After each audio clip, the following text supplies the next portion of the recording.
안녕하십니까. 도리쌤의 그림책 강의입니다. 네, 오늘은 306번째 시간이고요.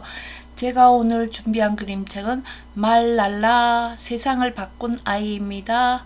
말랄라 세상을 바꾼 아이는 2016년 작품입니다. 네, 글 작가는 레베카 랭스턴 조지이고요. 그림 작가는 잔나 보크입니다. 이 작품의 특징은 사실주의 그림책인데요. 제가 지금 사실주의 그림책으로 분류하는 이 분류 기준에 의하면 논픽션, 그러니까 사실적인 이야기잖아요. 이것도 사실주의 그림책에 속합니다. 왜냐하면 사실주의 그림책은 자체가 있었던 일이나 있을 만한 일을 주제로 하여서 그림책을 만들 때에는 사실주의라고 합니다. 다음 역대 최연소 노벨 평화상 수상자인 말랄라의 이야기입니다. 말랄라가 2014년에 노벨 평화상을 수상하였습니다. 사회정의 실현이라는 의미로 주는 상이 아민 알 슐츠상입니다. 스키핑 스톤즈 다문화 도서상 버야 논픽션 아너리스트 선정이 됐고요. 교사들이 선택한 상이 되겠습니다. 내용입니다. 말랄라는 파키스탄에서 태어난 여자아이로 아빠가 학교를 운영하였습니다. 그래서 말랄라는 일찍 공부를 시작하였죠. 그러나 많은 사람들이 딸은 집안일을 하고 아들만 학교에 보내려고 하였습니다. 그 당시 그 지역을 지배하던 이슬람 무장 세력인 텔레반도 또한 여자아이는 학교에 다니지 못하게 하였습니다. 그 후 어떤 일이 일어났을까요? 질문입니다. 친구들은 간절하게 하고 싶은 일이 있나요? 보통 먹고 싶은 거 많이 이제 넉넉하게 먹고 이러면 간절한 게 잘 없어요. 그죠? 그런데 정말 내가 하고 싶은 일이 있다고 하면은 그건 추진력을 가지고 끝까지 해야 되잖아요. 그죠? 그런 일이 있냐는 거예요. 친구들은 뜻한 일을 이루기 위해 노력한 적이 있나요? 예. 어떤 일이 생기면 나는 용돈을 모으고 싶어. 얼마까지 라든가 공부를 한번 해보고 싶어. 어디까지 이런 것은 이런 뜻을 이루기 위해서 그 다음에 노력을 얼마나 했는가요? 하는 얘기죠. 표지에 보면 말랄라 세상을 바꾼 아이이고 2014년 노벨 평화상 수상자로 최연소 노벨상을 받은 아이죠.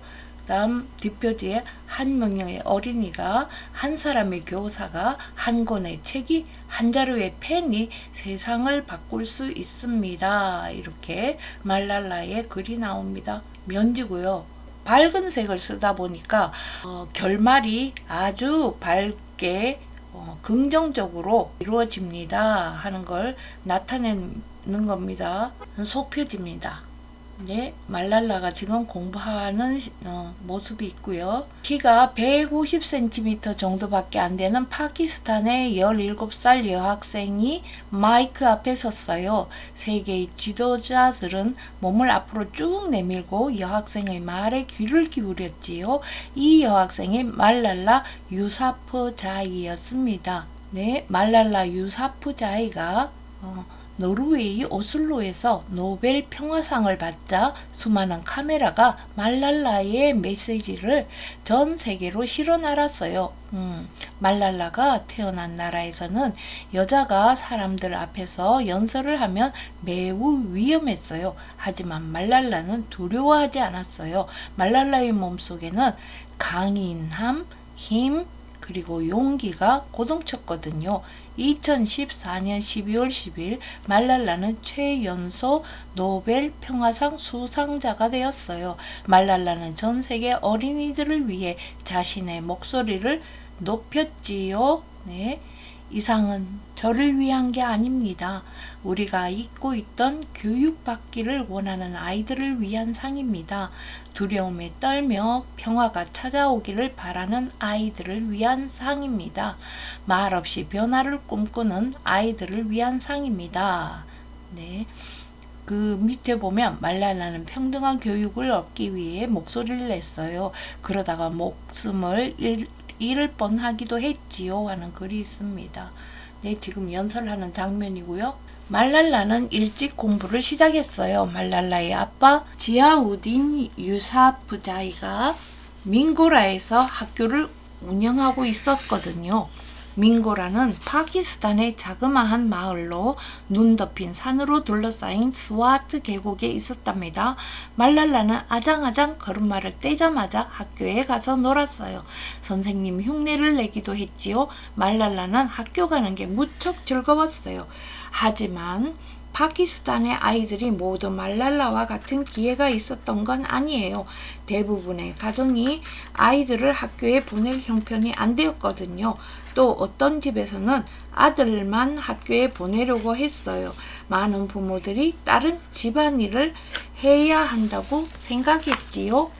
말랄라 엄마도 어릴 때 글을 배울 기회가 없었어요. 하지만 말랄라 아빠는 여자아이도 남자아이와 똑같이 배워야 한다고 굳게 믿었어요. 그래서 말랄라와 말랄라의 남동생 쿠샬과 아탈 모두 열심히 공부하라고 격려했어요. 또한 가난한 아이들도 무료로 학교에 다닐 수 있게 해주었지요. 말랄라는 학교에서 열심히 공부하여 상장과 트로피를 많이 받았어요. 자기 부족의 언어 파슈토어는 물론이고 영어와 파키스탄의 공용어 우르드어도 유창하게 말했지요. 하지만 그 지역을 다스리던 이슬람 무장 세력 텔레반은 여자아이들을 학교에 다니지 못하게 했어요. 텔레반은 여자는 남자와 떨어져 생활해야 한다고 주장했어요. 또 법으로 여자아이들의 교육을 금지하고 싶어 했지요.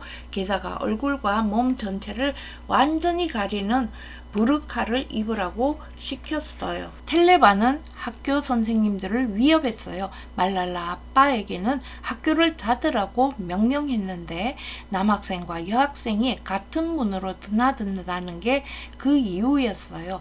말랄라 아빠가 명령에 따르지 않자 텔레반은 선생님들을 협박해서 결국 몇몇 선생님이 학교를 그만두고 말았어요. 말랄라 아빠의 걱정은 점점 깊어갔어요. 하지만 말랄라는 달랐어요. 스와트의 여자아이들은 그 누구도 두려워하지 않아. 말랄라는 오히려 더 열심히 공부하기로 결심했어요. 스와트의 여자아이들은 그 누구도 두려워하지 않아. 말랄라는 오히려 더 열심히 공부하기로 결심했어요. 방학이면 대부분의 파키스탄 여자들은 헤나로 손에 꽃과 덩굴 모양을 그렸어요. 하지만 말랄라는 두 손 가득 과학 공식을 적었지요. 텔레반은 폭력과 협박을 일삼으며 매일매일 힘을 키워갔어요. 텔레반의 힘이 강해질수록 규칙도 점점 엄해졌고요. 남자는 수염을 깎아서는 안 되고 여자는 얼굴을 반드시 가리고 다녀야 했어요. 영화도 못 보게 했어요. 스와트 계곡의 라디오에서는 텔레반이 설교하는 소리가 울려 퍼졌어요. 자, 설교하는 내용이 여자아이는 교육을 받아서는 안 된다. 여자아이가 학교에 다니는 건 가문의 수치다. 이런 내용이 나오고 있습니다. 나라 전체에 두려움이 퍼져갔어요. 한때 아이들로 가득했던 교실에는 이제 빈자리가 많아졌지요. 텔레반 지도자들은 라디오에 대고 자신들이 한 일을 자랑했어요. 이제 더 이상 학교에 다니지 않기로 한 아잡타렌에게 축하를 보낸다. 네. 말랄라 아빠는 텔레비전에 나와 교육의 중요성을 힘주어 말했어요. 아빠를 따라간 말랄라도 기자의 질문에 이렇게 대답했어요. 텔레반은 저한테서 교육받을 권리를 빼앗아갈 수 없어요. 그러던 어느 날 말랄라와 아빠는 학교 문에 붙어있는 편지를 보았어요. 당신이 운영하는 이 학교는 서양식 교육을 따르고 있다.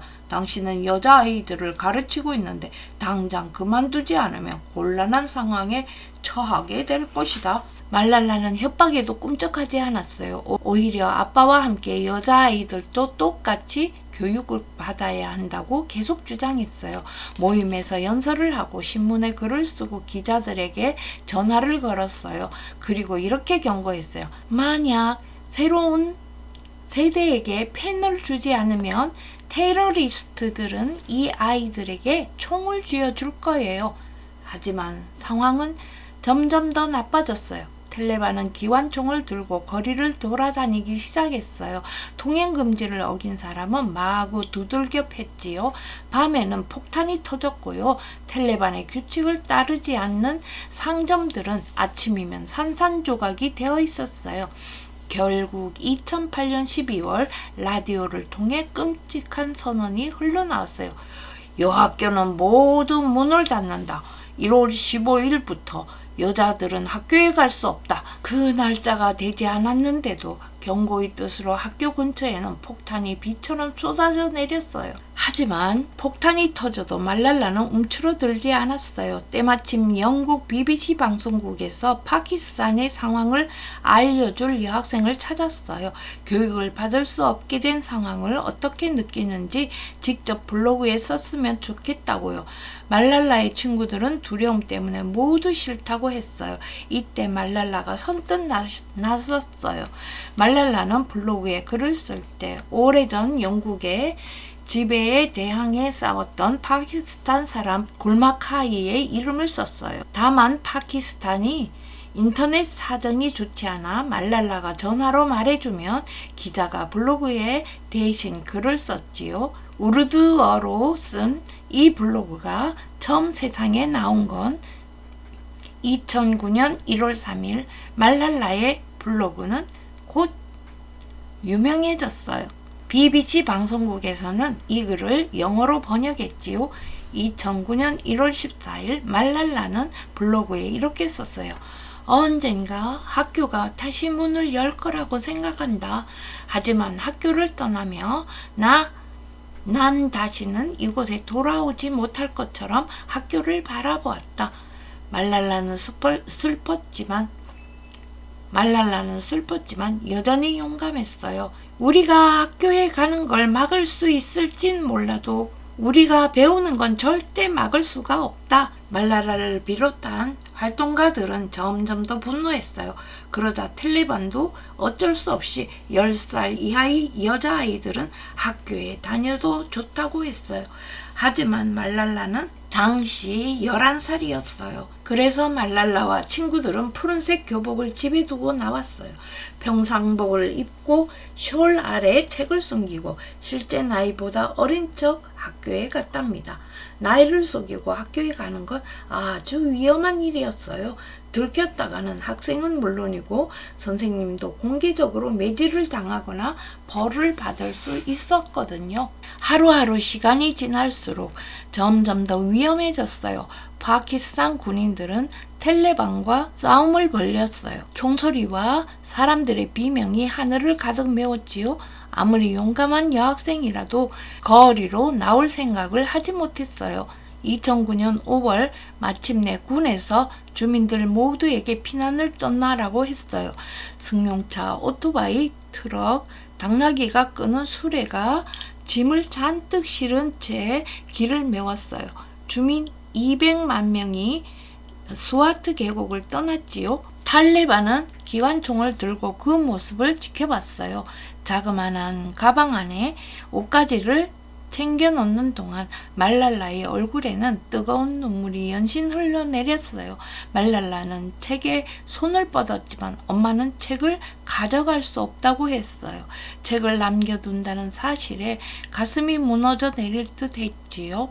다시 돌아왔을 때 책이 그 자리에 그대로 있기를 말랄라는 간절히 기도했답니다. 이윽고 목숨을 부지하기 위해 말랄라의 부모님과 남동생들은 이웃의 자동차에 허둥지둥 몸을 실었어요. 말랄라는 친구네 비좁은 자동차를 얻어 탔고요. 탈레반은 말랄라의 권리와 교육 그리고 목소리를 빼앗으려고 했어요. 말랄라는 이제 탈레반이 자기 집을 쑥대밭으로 만들어 놓지 않기를 바랄 뿐이었어요. 스와트 계곡 외곽의 마을은 피난민들로 넘쳐났어요. 유엔에서는 하얀색 텐트가 가득 찬 수용소를 차려놓고 사람들을 받았어요. 하지만 수용소는 금방 사람들로 꽉 차 발 디딜 틈조차 없었어요. 열악한 위생 환경 때문에 질병이 번졌지요. 탈레반이 수용소를 공격할 거라는 소문이 퍼지자 지쳐있던 수많은 사람들이 두려움에 벌벌 떨었어요. 말랄라의 식구들은 다행히 근처에 친척이 살고 있어서 친척집에 머물 수 있었어요. 하지만 민고라에서 쫓겨난 말랄라의 친구들은 갈 데가 없었어요. 친구들은 자동차도 없어서 뜨거운 태양 아래 먼지 폴폴 나는 길을 25km나 걸어야 했어요. 말랄라는 7월에 12살 생일을 맞았어요. 하지만 아무도 축하해 주지 않았어요. 생일 케이크도 생일 파티도 없었어요. 사실 아무도 기억하지 못했어요. 말랄라는 혼자 생일 소원을 빌었어요. 어서 평화가 찾아오기를 말이에요. 석 달이 지나 드디어 싸움이 끝났어요. 말랄라네 식구들도 집으로 돌아왔지요. 하지만 민고라는 많이 달라져 있었어요. 상점들이 무너져 내렸어요. 불타버린 회색 자동차 더미가 길거리에 아무렇게나 뒹굴었고요. 교실 벽에는 총알 구멍이 숭숭 났지요. 다행히 탈레반의 흔적은 어디에도 없었어요. 며칠 뒤 말랄라 아빠는 학교를 다시 열었어요. 남자아이들 따로 여자아이들 따로 공부하도록 했지요. 말랄라도 다시 학교에 다니게 되었어요. 하지만 생활이 전과 똑같을 수는 없었어요. 그 사이 여자아이들을 학교에 다니지 못하게 하려는 탈레반의 정책은 국제적인 뉴스가 되었어요. 친구들과 이웃들은 말랄라가 굴마카일 거라고 짐작했어요. 말랄라의 블로그 연설 인터뷰는 말랄라를 세계적인 유명 인사로 만들었어요. 남아프리카 공화국의 데스몬드 투투 대주교는 말랄라를 국제 아동 인권 평화상 후보로 추천하기도 했지요. 파키스탄 정부에서는 말랄라에게 말랄라 평화상을 주었어요. 2011년 말 말랄라의 삶은 텔레비전, 라디오, 신문 인터뷰에 실렸어요. 이제 말랄라의 얼굴은 널리 알려지게 되었어요. 그런데 탈레반이 완전히 사라진 건 아니었어요.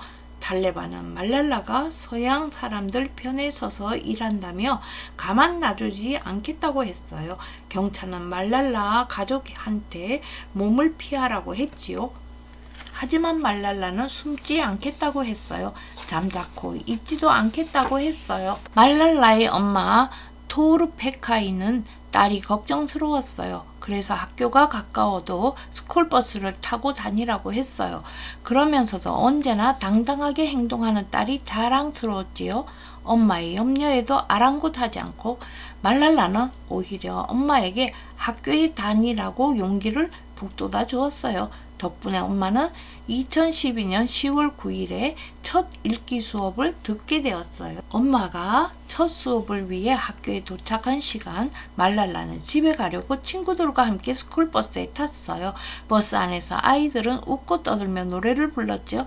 그런데 갑자기 버스가 멈췄어요. 그러더니 어떤 남자가 불쑥 누가 말랄라냐? 아무도 대답하지 않았어요. 다만 친구들은 눈을 돌려 말랄라를 걱정스레 바라보았지요. 그걸로 충분했어요. 남자는 말랄라에게 총을 겨눴어요. 세 발의 총소리가 침묵을 깼어요. 버스 기사는 말랄라 그리고 함께 부상당한 샤지아와 카이나트를 곧장 병원으로 데리고 갔어요. 시간이 어떻게 흘러갔는지 모르겠어요. 말랄라가 사고를 당했다는 소식은 삽시간에 퍼졌어요. 기자들이 병원에 구름같이 모여들었지요. 말랄라 아빠가 학교 지도자들 앞에서 연설을 하고 있을 때 전화기가 요란스레 울렸어요. 말랄라 아빠는 서둘러 병원으로 달려가며 청중에게 호소했어요. 제발 말랄라를 위해 기도해 주세요.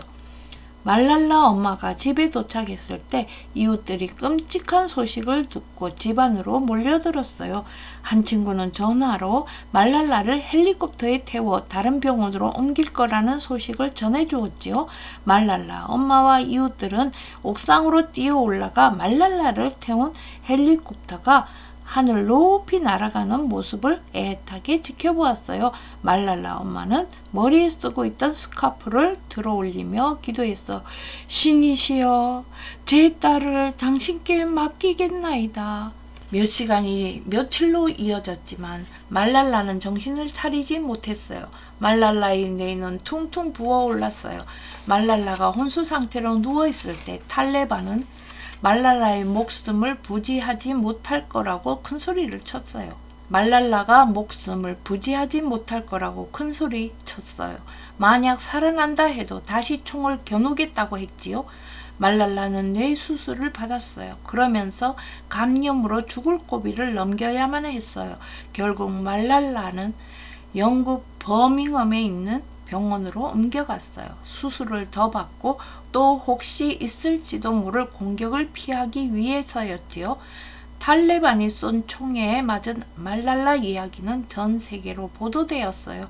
교육받을 권리를 위해 싸우던 한 소녀가 죽음의 문턱을 드나들고 있다고요.